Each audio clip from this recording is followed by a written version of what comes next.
नमस्कार दोस्तों, स्वागत है मेरे नए ब्लॉग में। तो आज हम जानेंगे कि अल्सर का प्राकृतिक इलाज कैसे किया जाता है, उसके कारण क्या हैं और प्राकृतिक चिकित्सा में उसका क्या उपचार है। तो आइए शिवेंद्र द्विवेदी जी से जानते हैं। प्रिय बंधुओं, नमस्कार।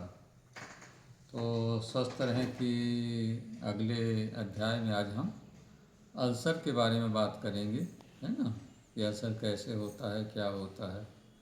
तो अल्सर जो है इसमें भी वही है, सब क्या है, उटपटांग चीज़ें, खट्टी मीठी चीज़ें, इस तरीके की चीज़ें हम खाते हैं ना। तो खान पान से ही ये गड़बड़ी होती है। तो उसमें पेट में अमाशय में क्या है, वो घाव जैसे छाले जैसे हो जाते हैं, ठीक है।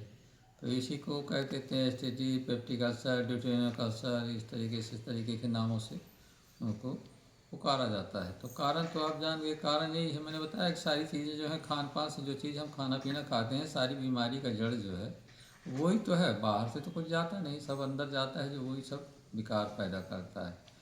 तो वो अल्सर हो जाता है तो उसमें घाव जैसे छाले जैसे हो जाते हैं। तो फिर वो जो है उसमें दर्द पैदा होता है, जलन पैदा होती है ना। तो कभी कभी क्या होता है, जब अगर जैसे हम कुछ खाना खा लिए तो उसके बाद जो है वो 2-3 घंटे के लिए आराम हो जाता है, वो जलन कुछ शांत हो जाता है, फिर उसके बाद जलन पैदा हो जाती है। तो ये सब चलता रहता है। उसको कभी कभी उसमें से खून जो है रिसने लगता है, तो फिर नीचे मल के साथ खून भी निकलता है। तो इसका जो असर है, इसका जो हम प्राकृतिक उपचार बताएंगे कि प्राकृतिक उपचार में क्या है। तो इसका मैंने बता दिया कि प्राकृतिक उपचार इसमें सब वही है, जो गंदगी जमा है आपके शरीर में, वो गंदगी को निकालना बस हो गया। जैसे गंदगी निकल जाएगी तो आपका शरीर स्वस्थ हो जाएगा, तो फिर सारे रोग बीमारी सब ठीक हो जाएंगे। इसका सिद्धांत जो है, मूल जो है एक ही है, जो शुरू में मैंने बताया था। तो वही है, इसमें आपको जैसे अगर ये प्रॉब्लम है आपको, तो आप जो है उसी तरीके से नित्य क्रिया करेंगे, सुबह है ना उठेंगे। फिर जो है, हाँ, इसमें कुछ चीज़ें थोड़ा थोड़ा सा डिफरेंस रहता है। तो जैसे इसमें अब एनीमा लेना पड़ेगा आपको। पेट कब्ज भी रहने लगती है, इसमें क्या है, अगर जिसको अल्सर रहता है तो कब्ज भी हो जाएगा, अनिद्रा की शिकायत भी हो जाती है, थोड़ा टेंशन भी होता है ना। तो चार चीज़ें और प्रॉब्लम हो जाती हैं। तो कब्ज दूर करना तो ज़रूरी है। तो उसके लिए क्या करना पड़ता है कि फिर एनीमा आपको लेना पड़ेगा, जो मैंने बताया था। पहले आप एनीमा लीजिए, फिर उसके बाद 20 मिनट की गीली मिट्टी की पट्टी लीजिए, है ना। वो सारी विधियाँ मैंने बता दी हुई हैं। फिर उसके बाद आपको कट स्नान लेना है 10 मिनट का, है ना। कट स्नान 10 मिनट का लेकर के, और फिर उसके बाद जो है कम से कम आधा घंटा आपको टहलना है ना। फिर टहलने के बाद जो है आपको, अब नाश्ते का टाइम होगा, तो नाश्ता क्या है, इसके कट स्नान लेने के 2 घंटे बाद मैंने बताया है। तो उसके 2 घंटे के बाद या तो स्नान आपको करना है तो आप स्नान कर लीजिए, उसके बाद नाश्ता लीजिए। तो नाश्ते में क्या है कि चूँकि अब ये इसमें जलन पैदा हो रही है, घाव जैसे हैं, तो इसके लिए आपको नाश्ता भी बड़ा वैसा जैसे है, दूध ले सकते हैं आप सुबह नाश्ते में, दूध लीजिए। फल लीजिए, फल जैसे आम हो गया, केला हो गया, है ना। इस तरीके के मीठे फल हो गए, अनार का रस हो गया, है ना। ऐसी चीज़ें, खजूर हो गया, उसको खजूर ले सकते हैं आप। तो ये सब चीज़ें ले सकते हैं। जैसे अंदर घाव में थोड़ा सा वो रगड़ पैदा होगी ना, तो जलन पैदा होता है। तो ये जलन पैदा नहीं होगी, और ये धीरे धीरे इससे शांत करेंगे। जो प्राकृतिक उपचार होंगे उससे धीरे धीरे वो घाव जो है भरने लगेंगे। तो सुबह के नाश्ते में ये लेना है। फिर उसका जो दोपहर है, दोपहर को आप जो है रोटी सब्जी लीजिए, है ना।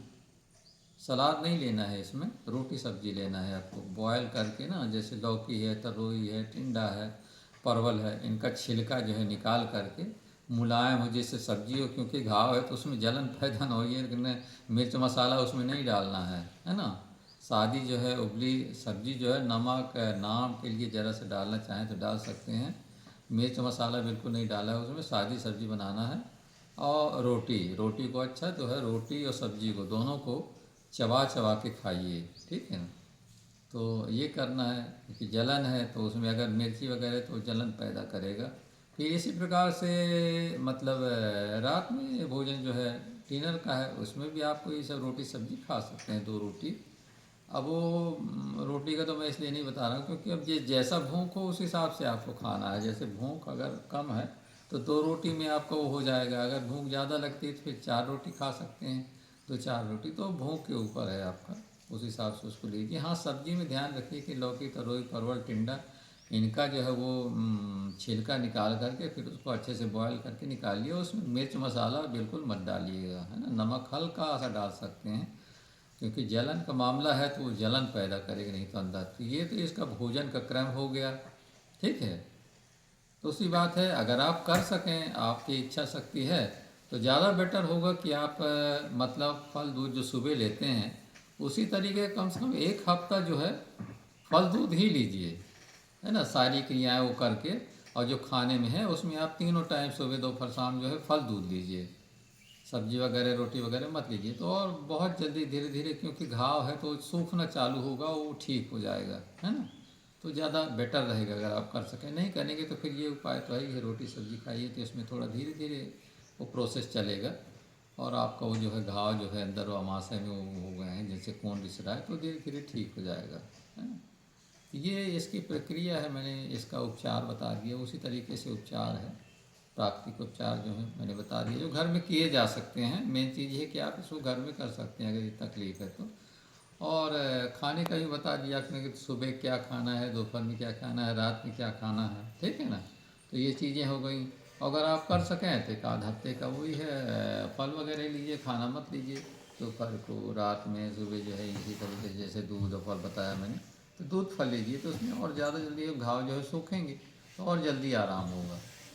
और क्योंकि ये मामला थोड़ा सा बड़ा गड़बड़ हो जाता है तब तो ये असर उससे होता है, तो इसमें जो है ये आप ये उपचार जो है घर में कर सकते हैं, है ना। इजी चीज़ है, तो उपचार तो हो जाएगा आपका। लेकिन इसको ठीक होने में कम से कम आपको महीने 1.5 महीने आप नियमित रूप से जब इसको करेंगे, तो 1.5 महीने, 1 महीने में, 1-1.5 महीने में ये आपका जो है एकदम अल्सर जो है चला जाएगा, गायब हो जाएगा, और आपका स्वास्थ्य भी अच्छा हो जाएगा। जो कमजोरी वमजोरी आ जाती है, खाना नहीं खा सकते, वो सब सारी परेशानियां दूर हो जाएंगी, और फिर उसके बाद एक नॉर्मल जो है आप स्वस्थ का जीवन वो कायदे से खाना खा सकते हैं, रोटी सब्जी सब जो है जो भी है ना। तो इतना सा कितना मामूली सा उपचार है, उसके लिए वो कितना परेशान होते हैं, कितना दवा खाना पड़ता है ना। तो ये सब चीज़ें हैं, बड़ी सहजता से इसका उपचार हो जाएगा। लेकिन हाँ, उपचार जो है सहज तो है, लेकिन इसमें मैंने कहा कि मन शरीर आत्मा जैसे सब जुड़ा हुआ है, तो उसी तरीके से आप मन को भी, सब सारी चीज़ें मैंने डिटेल में पिछले अध्याय में बताया कि आप मन को भी अपना स्वस्थ रखिए, मन को अच्छा रखिए। मनोविकार नहीं होना चाहिए कि आप किसी की बुराई सोचें, किसी का बुरा करने का सोचें। तो ये उपचार में उतना फ़ायदा नहीं है, क्योंकि आपका मन का विकार है, तो मन का विकार जो है वो शरीर से जुड़ा हुआ है। मन, ईश्वर ने ऐसा, तो इसीलिए इसको कुदरती उपचार, प्राकृतिक उपचार और ईश्वरीय उपचार का इसकी संज्ञा दी गई है।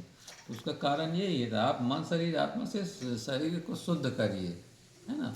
तो जब उस तरीके से वो करेंगे और इलाज करेंगे, किसी प्रकार का कुछ लेना नहीं है, चाय काफ़ी सब बंद है, मैंने कहा केवल प्राकृतिक चाय जो है वो लिया जाता है, मिलता है बाज़ार में गुड़ डाल के। तो इस तरीके से अगर इसका आपको करेंगे तो देखेंगे 1 महीने में, 1.5 महीने में आपका जो है छूमंतर हो जाएगा, और आपका ये जो है अल्सर जो है पूरी तरीके से फिट हो जाएगा, और आप भी फिट हो जाएंगे, फिर आप नॉर्मल ज़िंदगी जी सकते हैं। खाना, और मैंने बताया कि स्वस्थ कैसे रहना है, तो उसके लिए जो खाना बनता है ये रोटी सब्जी और पटांग चीज़ें मत खाइए, आप स्वस्थ रहेंगे। बहुत सरल सीधे सहज है, कुदरत की चीज़ें जो हैं, और सब उपलब्ध हैं। छित जल पावक गगन शरीरा पंच रचित है अधम शरीरा, है ना ये। तो उसी तरीके से मिट्टी, पानी, धूप, हवा, इनका हम प्रयोग करके और अच्छा भोजन करके उसको जो हम इलाज कर लेते हैं और स्वस्थ हो जाते हैं। हमको कहीं डॉक्टर के पास, वैद्य के पास जाने की ज़रूरत नहीं पड़ती है। तो ये कुछ चीज़ों का बड़ा सहज उपचार है प्राकृतिक उपचार में, तो उसको आप आजमाइए। अगर आपको ऐसी तकलीफ़ है तो उसमें निश्चित रूप से आराम मिलेगा, आप विश्वास करके इसको कर सकते हैं। हाँ, समय लगेगा, 2-4 दिन में तो नहीं होता, इसमें टाइम लगता है, आपको महीने 1.5 महीने इसी तरीके से क्रम से चलना पड़ेगा विश्वास से, और देखिए भरपूर सफलता मिलेगी आपको। भगवान की कृपा होगी तो बिल्कुल ठीक हो जाएगा, किसी दवा की किसी की ज़रूरत ही नहीं है। तो इस तरीके की बातें हैं आज के अंक में, तो हम इसी, या फिर अगले अंक में आपको फिर वही, आपको देवग्राम की जो हमारी परिकल्पना है उसका भ्रमण कराएंगे, उसमें और कुछ नई नई बातें आपको बताएंगे, है ना। तो उसका इंतज़ार करिए, और हमारे इसको जो है ध्यान से देखते रहिए, और क्या कहते हैं, लाइक वगैरह जो भी करना हो, है ना, आपकी इच्छा है, जैसा भी अगर आप चाहें तो करना करिए, शेयर करिए, ठीक है, लोगों को बताइए। ताकि ज़्यादा से ज़्यादा लोगों को इसका फ़ायदा मिल सके, है ना। बस यही आपसे मेरा अनुरोध है। जय भोले राम, जय श्री राम। तो दोस्तों, हमने शिवेंद्र द्विवेदी जी से जाना अल्सर का प्राकृतिक इलाज कैसे किया जा सकता है। तो आपको हमारा कंटेंट पसंद आया तो चैनल को सब्सक्राइब कर लीजिए। तो आज के लिए इतना ही। Thanks for watching. बाय।